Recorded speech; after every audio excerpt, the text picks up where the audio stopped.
conducted by Sharon, Rubinstein, Washington, June 11th, 1998, for the Kindertransport Association. We were just talking about your experiences in England and the several months leading up to your departing for the United States. I think you were mentioning that you began to work in England. Right, that's correct. I worked for 6 months for this film distributing company, and until June of 1946. Mm-hmm. That was after the war already ended. This was after the war, yes. Now, one of the things you didn't mention, you had been corresponding with your family. A lot of time elapsed for you in England. When did you find out? Or when did you lose touch with your family? Or when did you find out that he had been deported to the camps? Well, while I was in, I think we were, I'm trying to think, it was in actually my parents were transported from Theresienstadt to Auschwitz in 1944. But I corresponded with my parents while they were in Theresienstadt through the Red Cross in Switzerland. They used to write to us in 25 words, and I used to answer on the same sheet of paper on the other side, 25 words. And all of a sudden, the mail stopped coming, and then shortly thereafter, we got a letter, I think through the Swiss Red Cross, that my parents were not alive. Mm-hmm. And I'm trying to think where I was at that point.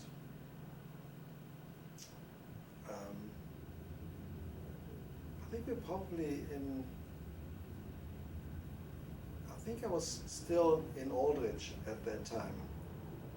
And my sister was in the upper part of England, somewhere, where we were notified of what had happened. Do you know who told you, or how you learned? I think we got a letter through the Red Cross, I believe it was probably through the Jewish community. I'm not really quite sure, but I think it was through a letter from the Red Cross that my parents were sent to Auschwitz. I guess that seemed to be the final. Was it a letter that stated definitively that they had died? Yes. That must have been a shock to get a letter. It certainly was, absolutely. Do you recall anything about that day when you received that letter? Not really. You know, it's a funny thing that at a certain point, you know, you try to put things out of your mind. Like one of the reasons I never talked about it is I just probably felt I never wanted to talk about it until recently. It's something probably that I wanted to forget that ever happened. And I must tell you that the older I'm getting, I seem to get more angry about this situation, that of what happened to my family. And I guess in the earlier years, it just, these things happened. I don't know whether I really accepted it. Probably not, because I didn't want to talk about it. And it's just a very sad experience, you know. And of course, since we were corresponding with this aunt and uncle in this country, and that's when the decision probably made by them here in the United States of whether we wanted to stay in England or come to the United States. And my sister and I decided we would like to come to the United States. Did you correspond with her shortly after you heard the news? Yes. Well, like I said, I didn't exactly know where she was, other than I had an address, and we used to write to one another. And she knew what had happened, and I knew what had happened. Mm-hmm. So, of course, like I said, once we got back together again in Birmingham, that's when, you know, writing to the United States, we both decided that probably the best thing for us would be to come here to the United States. Do you remember your reunion with your sister? Yes, well, this was after I was ill, and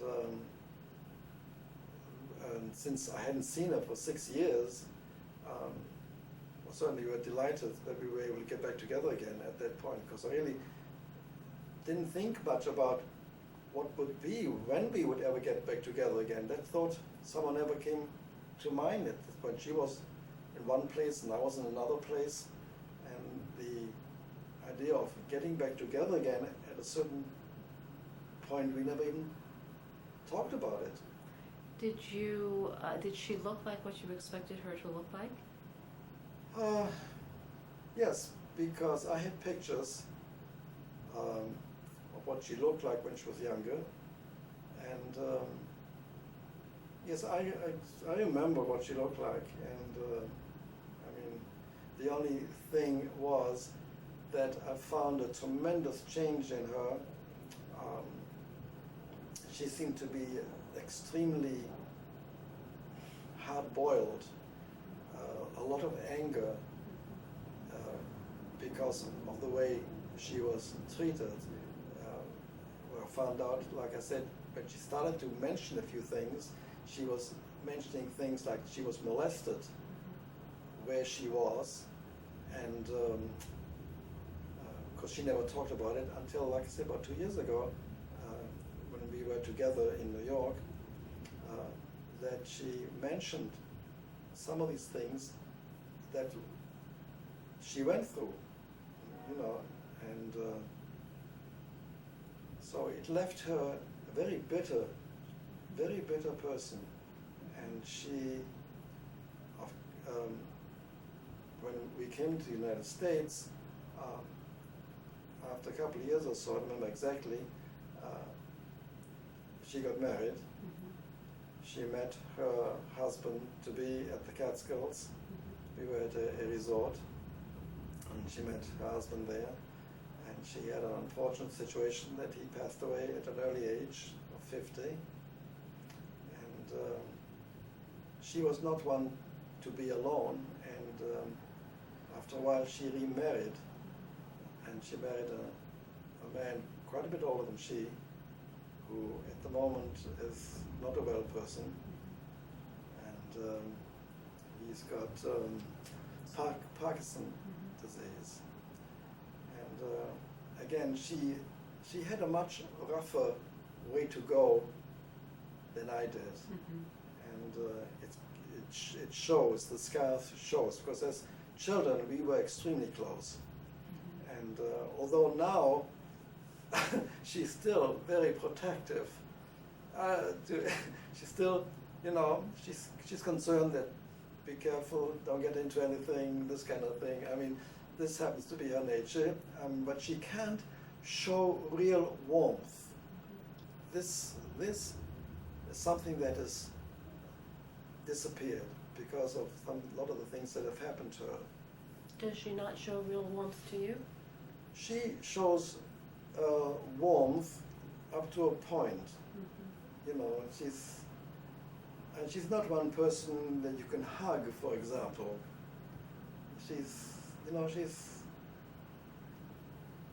She can't show real affection, you know, and I guess I'm just the opposite. And it's just circumstances that came to be because of a lifestyle. When you met again in England, was there not an embrace after all that time? I would say there probably was an embrace, but it was not a real affectionate kind of thing. I mean, it seemed that we were sort of apart, even while we lived together, because she was already working, I went to school, she had her friends, I had my friends, and it was not a real warm relationship anymore. Did you feel disappointment then? Oh yes, yes, I did. I even feel it now. How is it that you were able to get to the United States? Well, like I mentioned, this aunt and uncle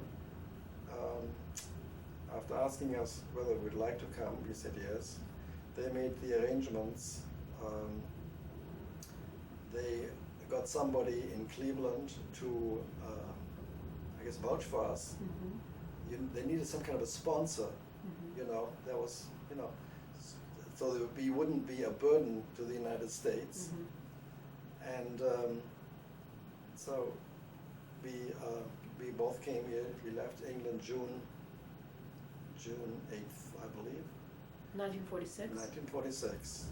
Now that means a year after the end of World War II. Do you remember the end? Well, it's a silly question to ask, I guess. Absolutely.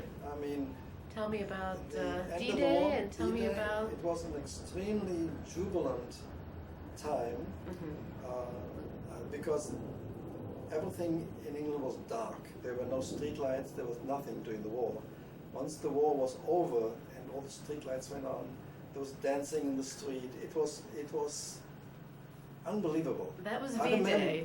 Yes. Do you remember D-Day from probably, what was it, 6 months before, in I think October of 44? Do you remember the progress towards when the tide seemed to have turned? Well, only we knew that the air raids had stopped.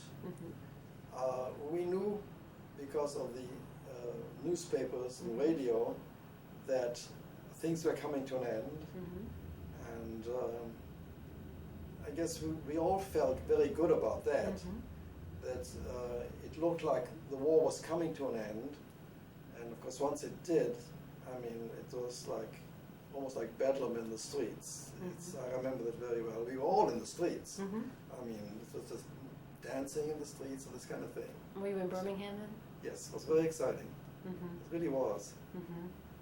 So it's, like I said, then after a short while, knowing that we would come to the United States was very exciting, both my sister and I. And although I personally had never met this uncle, I never met him at all. My sister did. She used to go once in a while to Hamburg where they lived. She went there. I never did. And when we were on the ship. Which ship? That was a Swedish boat called the SS Drottningholm. And from where did you leave? We left from Southampton. And I think it took 10 days. It was a really long trip. So it was summer then, June 8th? It was summer. It was beautiful. The weather was gorgeous. Were you sorry to leave England at all? Well, I can't say I was really sorry. I was kind of looking forward to coming to family. And like I said, I'm very grateful for having lived in England. But I look forward to coming to the United States.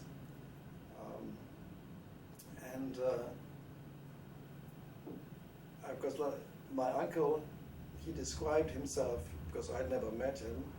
I'm not quite sure whether my sister remembered what he looked like, but he said, I shall be wearing a flower in my lapel, so we would recognize him. And he was there with two other individuals, one a close friend of my uncle. When you say there, are you talking about in New York? In New York.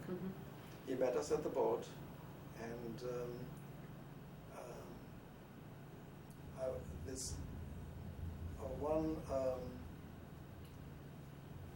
I think Hans, this one cousin, was there also. And we stayed in New York. Was that an emotional reunion? It was exciting. I don't know how emotional it really was, since I really didn't know him. I was almost felt like coming to a stranger, and yet he was very religious. He was extremely warm to us the moment we arrived. And we stayed in New York 3 days. My uncle had a sister in New York with whom we stayed for 3 days. And this aunt remained in Cleveland. And after 3 days, we left on a train for Cleveland. What did you think of New York? It was something that I'd never seen before. When we arrived, there was a dock strike, and the ship was trying to make extra time to beat this deadline of the strike, and we had to dock outside of New York Harbor because you have to pay a harbor duty. And as we were on the ship, I would say a good day, just sitting outside the New York Harbor. And at night, the skyline of New York was the most impressive thing I'd ever seen in my life. The sunset, the weather was gorgeous, and the sunsets were just magnificent. And also one incident, as we got into the harbor, I remember the Statue of Liberty, and everyone on board went to their one side of the ship to see the statue. And it seemed like the boat almost tipped over to one side because everybody was there. It was very exciting. And I was very impressed. Who was on the boat? Was it a large... It was a comparatively good-sized ship. And I must say, like I said, in England, everything was rationed. Food was rationed and all this kind of thing. When we got on the ship, I had never seen so much food in my life. Swedish food happens to be very good. And I mean, it just was phenomenal. I mean, that was also, I mean, unbelievable. Were the people nice? Yes. From what I remember, everyone was very cordial. The only unfortunate thing was that these 10 days we were on the ship, my sister was sick, practically all the way. And the strange thing is, which I still don't understand to this very day, is I used to feed her Tom Collins. Somehow I thought there was kind of fruit drink. I didn't know that there was liquor in there, you know. And I don't know whether that made her sicker or not, but for 10 days she was actually in the cabin. I mean, she was very sick. And I was seasick just one night, the first night. After that, I was fine, you know. As a matter of fact, I remember when I didn't feel so good, one of the stewards said to me, why don't you go up on deck and get some air? Well, I went on deck, but this motion of, you saw the water come up and the ship go down, and I saw this motion that I ran down so fast because that made me sicker. But I was only like that for one day, and the rest of the time I was fine. I enjoyed the trip very much. Were there people your own age on the... There were younger people on board, yes. I don't remember if there were any kinder like myself. I don't believe so. But the ship was pretty well filled. There's a question I didn't ask you about England, but the ship sort of made me think of it. You were an adolescent in England, yes, or became an adolescent in England, and then on the ship you were already a young man. I was 17. Was there any romance in England, or were you... Well, that's not any real romance, so to speak, but I did, in Birmingham, there's one particular girl who happens to be in the United States that I used to go out to dances in Birmingham. I love to dance, and she did too. We lived in this hostel together. That's how the relationship. And so we used to go, believe it or not, to a hotel in Birmingham, and at night dancing. I remember, I mean, I'm one that loves to get dressed up. And I remember that I wore a dark suit, and I had a navy blue raincoat, and I had the gloves. In England, you know, part of dress are gloves. You don't go anywhere unless you have gloves with you, whether you wear them or not. And a white scarf, and we went out dancing. And I have met this girl here in the United States. What's her name? What's her name? I have to think. I can't remember offhand. Was that Susie? Yeah, Susie. Her maiden name was Susie Hertz. That's now I can say. And because she's married and so forth. But we met here. And I guess we've talked a couple of times on the phone. She lives in Catskills, somewhere in the mountains she lives. They have a farm of some kind. And so primarily this was the girl that I chummed around with quite a bit. And I guess that was more or less, as a matter of fact, in the hostel, you know, we didn't really need to go out because we were like 16, 17 years old, and every Saturday night we would move all the furniture in the living room. We lived in a very large home, the good-sized living room. We had records. We used to dance in the hostel, but I used to go out every now and then. So you did have some of the life of a teenager in England. Yeah, oh yes, oh absolutely, yeah. And then we were up at about the point where you were about to board a train in New York going towards Cleveland? Yes, there was a train called the Empire State, and there was another impressive thing for me because I had never seen a train like that before, with the dining cars and the observation car and all this kind of thing. It took 12 hours by train from New York to Cleveland, and so that was very exciting, you know, because when we arrived in Cleveland, my aunt did not meet us at the train station, but because she was at home, and there was an exciting get-together, being again with family, and I lived with them for about 10 years. Oh, and you and your sister, or just you? No, like I mentioned, they were very religious. My sister was not. My sister was not as tolerant as I, and so after about a year or two, she moved out with some friends of my aunt and uncle. She roomed with them. I went along with their lifestyle. I'm a little more easygoing. I could adjust much easier. And so until I got married, I actually lived with them. Did it feel like home? Yes. They made me feel very much at home. And had they had children of their own? No, they never had children. And so they owned an apartment building, and there was one suite in the basement, it was empty, which I occupied. So I had my own private quarters. They lived upstairs. Of course, I had all my meals and everything else with them. That was a nice feature. So if I wanted to be on my own, I could. And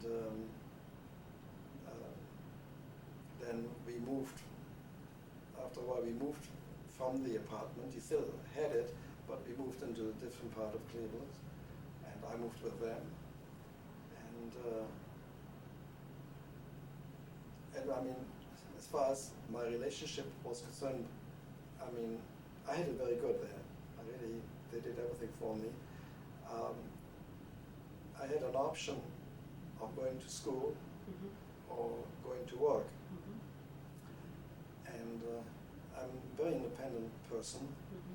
I'm not one to, thank you, this kind of business. I wanted to be independent, and I told my uncle I would prefer to go to work. And my uncle had connections. He knew the owner of American Greetings, the greeting card company. And one Sunday afternoon, after about 4 weeks being in this country, he had a wiener roast.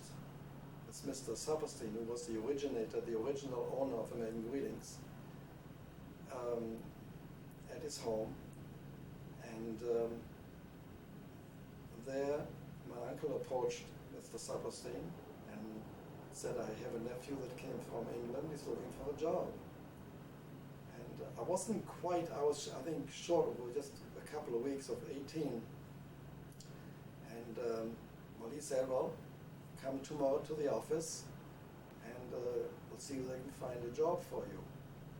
So my aunt went with me on this job interview, and when I got there, the woman who did the interviewing said to me, "I'm very sorry, but the office boy job has just been filled." It so happened at that time that Mr. Sapperstein's office was just outside the employment office. He saw my aunt and told this lady was doing the hiring, "You got to find him a job." So I got a job. And for 3 years, I did nothing but file greeting cards. I mean, this was, I was filing. And I mean, not having really a college education, all this kind of thing, I worked there like 3 years.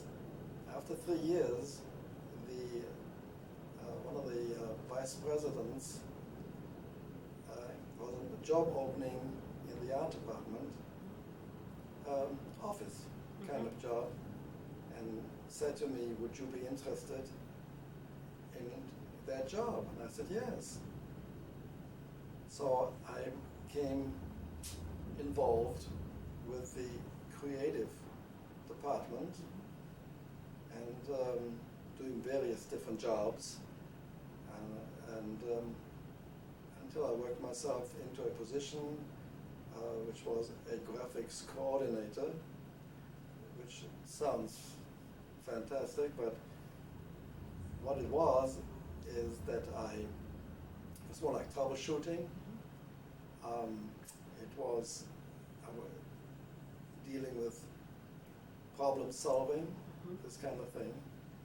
And I was with that company until I retired a little more than a year ago, which is almost 51 years with that company.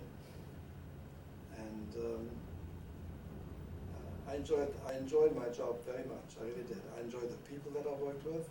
I had a fantastic rapport, and I like art anyway. Not that I'm an artist, but I enjoyed being involved with people that did this, and learning through the years the different aspects of the creative department.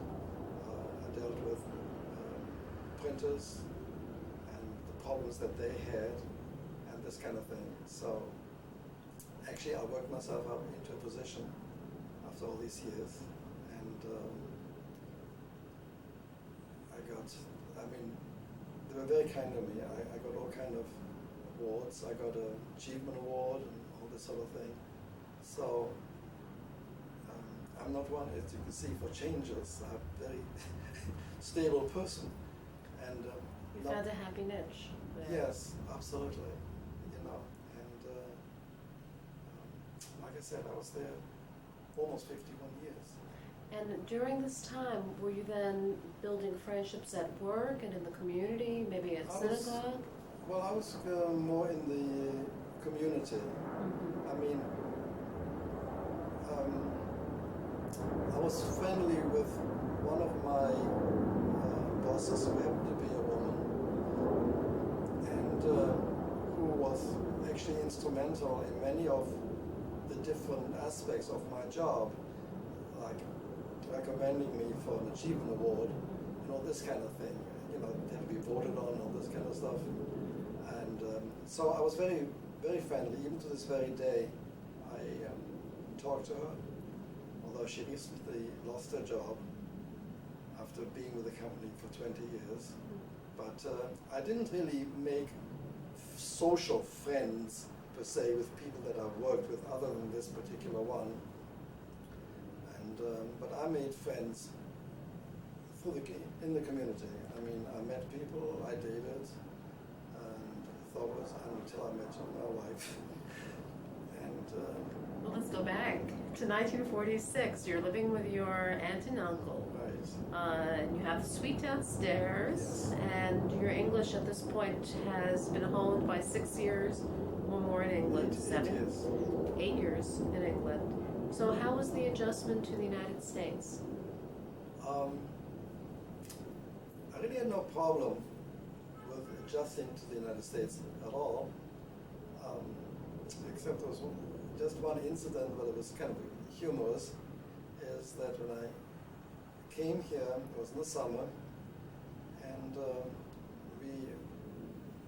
my aunt and I, we went out to visit someone, and I get dressed, and I'm taking the gloves. My aunt says to me, "What are you going to do with the gloves?" I says, "Well, that's all, we're going out." He says, "In this country we don't do that. People don't dress like that." So that ended that part of, and I'd never worn a hat before. I mean, not a hat. And we went shopping for clothes, and one of the things is, in the summertime, at that time, everyone wore straw hats, because I had a straw hat, and which was different, but as far as adjusting, I really had no real problem in adjusting. I found the language sounded different to the way I spoke, because now I sound different still sound different, but I met people right away through the synagogue, and people they knew introduced me to different people, and I went out, I dated quite a bit. I got, like I say, involved with the chorus, and it was called the Cleveland Jewish Singing Society. Mm-hmm. It was a Jewish chorus, which I enjoyed. And how did you feel about the creation of the State of Israel? I thought it was fantastic. I thought it was the greatest thing that ever happened. And as a matter of fact, like I said, my wife and I traveled to Israel 5 times already. And I think it was a tremendous, it was overwhelming, I think. And that was probably only 2 years after you come to the United States? Yes, because that happened in 1948. So how did you end up meeting your wife? My wife I met at a bar mitzvah. We were invited, my aunt and I were invited to the same bar mitzvah that my wife and her family was invited. And there was dancing, and I enjoyed to dance. So I saw my wife and asked her to dance. And we didn't really go out right away, but we dated a few times. And up to a point that I started feeling much more serious about her, and there was a time I was going to ask her whether she would marry me, and it happened that I went on vacations to the Catskills, and she was going to pick me up at the airport when I came home. When I came home, I found her parents at the airport, and I said, they told me what had happened. She had been in a car accident, and so she didn't come to the airport. So I went to visit her, and she had bandages all over her face. And I guess that's when I proposed to her at that time. In the hospital? She wasn't in the hospital, she was at home. Uh-huh. But she had band-aids here and there, all over stitches and things. And that was really when I asked her to marry me. And what did she say? And she said yes. Did you get down on one knee? I don't remember. I don't think so. How old were you and your wife Well, when you proposed? She was just out of high school. Mm-hmm. She was 18. I was 27. And although she was going to start college, at that time I believe she started a little bit, but then with all the wedding plans, arrangements, etc., I guess she decided to drop out. And we got, I think it was 9 months after I asked her, we got married. Mm-hmm. And what was I going to ask you about that? Was your wife's background at all similar to yours? She came from a religious background. Her parents are very religious. She's religious. And so we had no problem adjusting to our lifestyle, you know, because since I was religious, she was. So that worked out very well. There was no problem there at all. Was she a Cleveland native? Yes, she was. And how about the fact that you were from Europe? Was that anything for you to adjust to, the difference in... I don't think so. I think she adjusted to me very well. Yes. And in terms of the difficulties of the tragedies in your past, you said that you didn't talk about that very easily. True. Is it something that you talked about with your wife or her family? Not all that much. I didn't speak about it very much. I don't know. Like I said, it's probably something that I always had the feeling that people were really interested to hear all that, you know.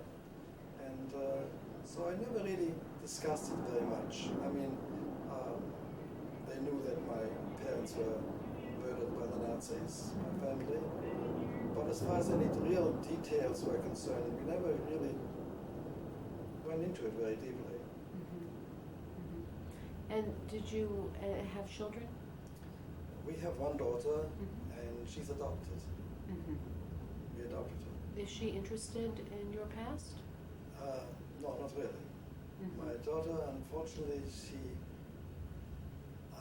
lives in the 60s, that kind of lifestyle. She is 34 years old now. She does not live at home. And she is an individual. She has her own lifestyle. She is absolutely not religious. She doesn't believe in anything. But we are close. I mean, but as far as interested in my background, she really is not. And I take it that you don't have grandchildren yet? No, she's not married. I see. Do you have nieces and nephews? I have, yes, on my wife's side, yes. We have quite a number of nieces and nephews. Do you make any effort to talk now? I think you said that you find it a little bit easier now to talk about? Yes, I do, absolutely. I mean, I've talked about it to people I work with, because they raise certain questions. And to a point where one particular fellow said to me, are you ever interested in writing your biography? And at that point, he told me that he does some writing, and that he would write the story, but it never materialized. This goes back maybe a year and a half, 2 years, maybe 3 years. And but I started talking about it at work, and people used to tell me, "Josh, you're so interesting." They wanted to hear the story at that point. But before that, I did not talk about it very much. You know. But when I found out that there are people that are interested, I started to open up. And when did you become involved with KTA? Well, that's almost 10 years ago. We went to the reunion in it'll be 10 years. And I forget how I found out, whether it was through the Jewish papers in Cleveland, or I don't remember whether I saw some kind of advertisement or something, but I did hear about it. And when I heard that there is a reunion in England of people like myself, I said to my wife, I definitely want to go there. And we did. And I met about 8, 9 people that I lived with. It was very exciting. And so I've been coming to these get-togethers of the KTA. Frankly, I think I missed one reunion, but I went to the reunion in the Catskills. I went to the reunion in Florida, and of course now here in Washington. So I felt it was very important for me to be part of this organization, because somehow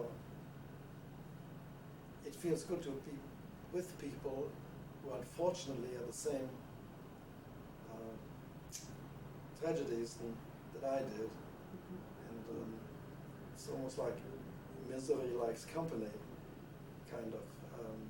So to me, it's very important that I am part of this organization. Has your perspective about your experiences changed over the last 10 years or so? Perhaps since you've joined the organization, or just as you've lived a little bit more of life? Well, not really. At this point, like I said, I was never much for going out and speaking to people of this, but I'm getting to the point now where I feel I would like to do this, but I'm not quite sure how to go about it. And some of the meetings here, some of the conferences, kind of helping me to do this, you know, and so I'm trying to get some help of how to go about going out and talking to people about the Holocaust. And so I hope in the near future that I'll be able to do that. You've lived in 3 countries. In terms of identity, what does your identity feel like? Nationality, religion? Well, certainly I'm very involved with the Jewish way of life.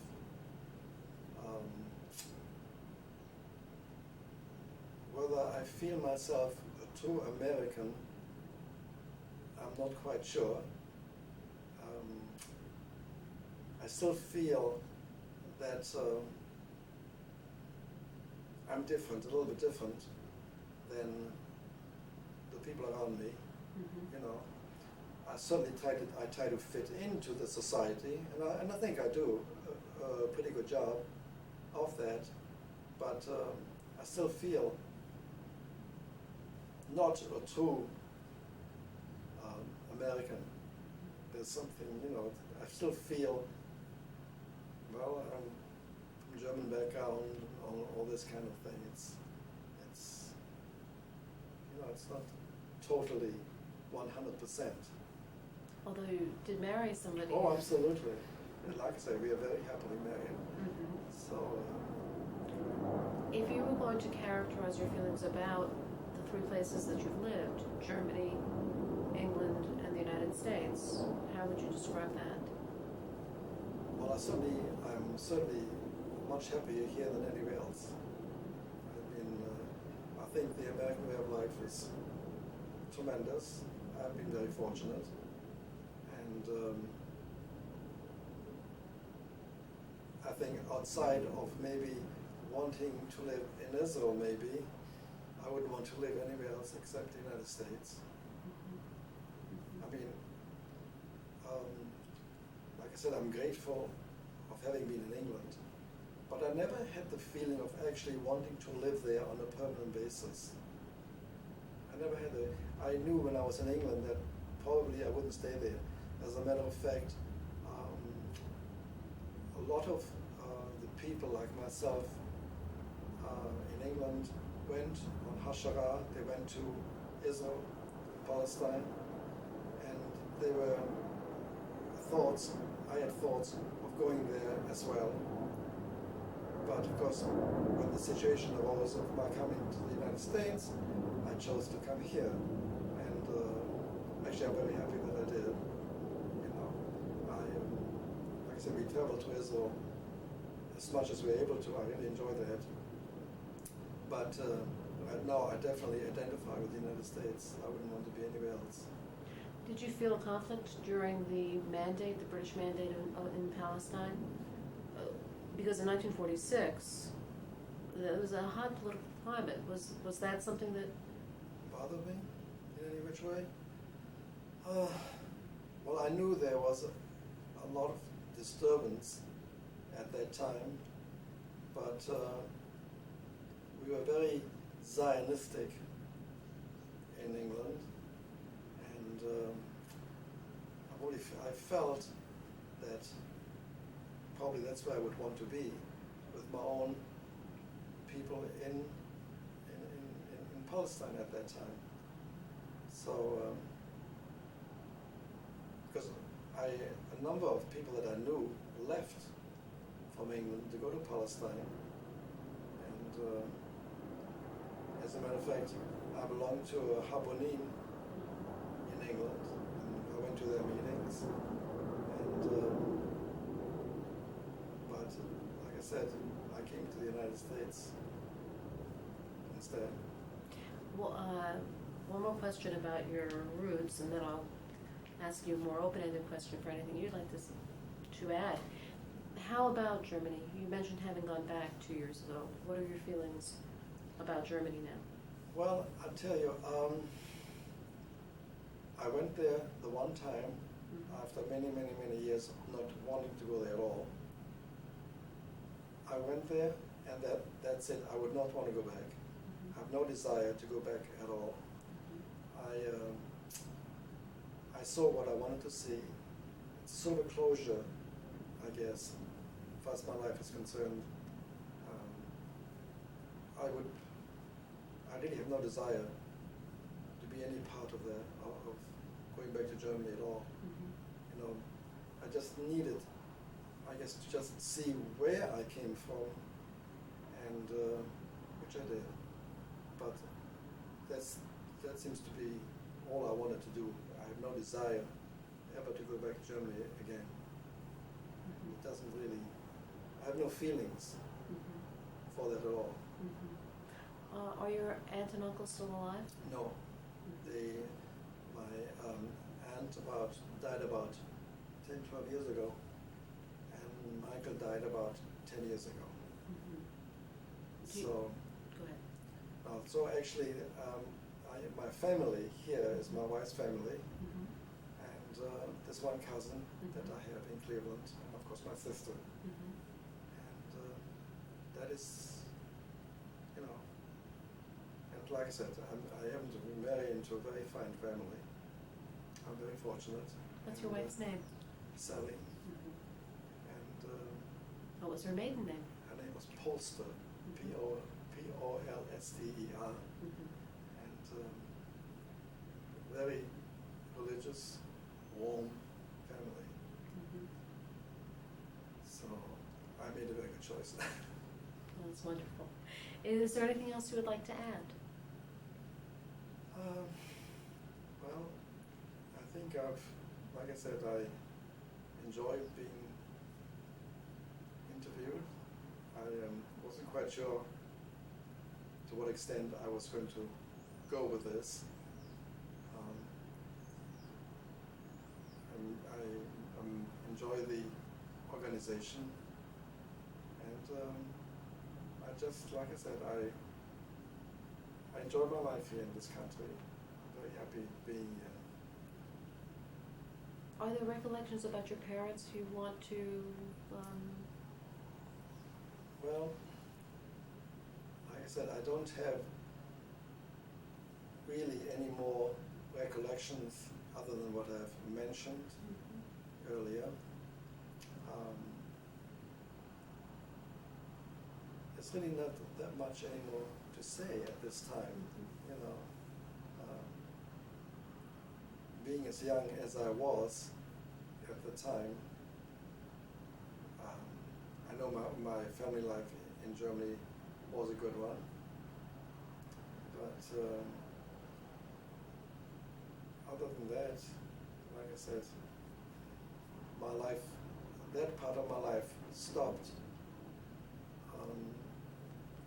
in 1944 after my parents were murdered. And I made my life here. And you've been living in the United States for 51 years. 51 years. Well, it's been a pleasure interviewing you. It's been a pleasure being interviewed. Thank you. Could I intervene in a couple of things? I would be very happy to swivel the camera around. It's the end of our interview, and I am now going to introduce your wife. In fact, if you would like to get up and have a seat where your husband was just sitting. Thank you very much. Okay. And this is Sally Kronenberg. Right. A couple things that I would just like to intervene on is the fact that for many years, of course, as my husband said, he didn't talk about his background and so forth. But then as he started opening up, things that he remembered, such as he always would describe his home. He would describe his mother with her big hats, and he would say about his mother being very modern, where most of the women didn't smoke, his mother smoked, and so forth. And he remembered details that were, as far as I was concerned, they were amazing, of how he remembered exactly what his house looked like, and where things were, and where they stayed, and where they played, and so forth like that. And I think that probably because this was taken away from them, I mean, he remembered details that, well, I, for example, had a very, I guess, normal childhood, and I really don't remember too much about my childhood. But he did remember things that up until age 9, I mean, he remembered all these different things and places that he went to, his relatives and so forth, and to a point that when we went back to Germany, he knew where everything was, and I couldn't imagine how a 9-year-old child could remember what street to go down, which house it was, and I was shocked when we got to his house. I said, "Are you sure that this is your house?" And I know he had spoken many, many times of this number 8 Menenstrasse, and I saw in the corner of this house was the number 8, and so certainly it was. And then one other thing that I think probably his background keeps this in his mind. He constantly feels that the lifestyle many times in the United States, that it could happen again, because he sees the handwriting on the walls of many things he saw back in Germany in the United States. And he sees this through anti-Semitism at times, through things that he reads, and through TV and so forth. And so I guess that this has a lasting spot in his mind, that it hasn't gone away. That's what I just wanted to add. And do you feel that you see the boy from Germany and the man you married? Well, just in these few things, I mean, I see very typically my husband he's a very straightforward person, which is I think a Germanic trait. He's very prim and proper, which may be an English trait or a German trait, but I do see that. I mean, these are things that, over the years you do notice, and so those are just a few things I wanted to add. Well, I appreciate your contributing to the interview. So thank you very much. You're very welcome. You've been very generous with your time. And I think then we'll turn off the camera. Okay. All righty.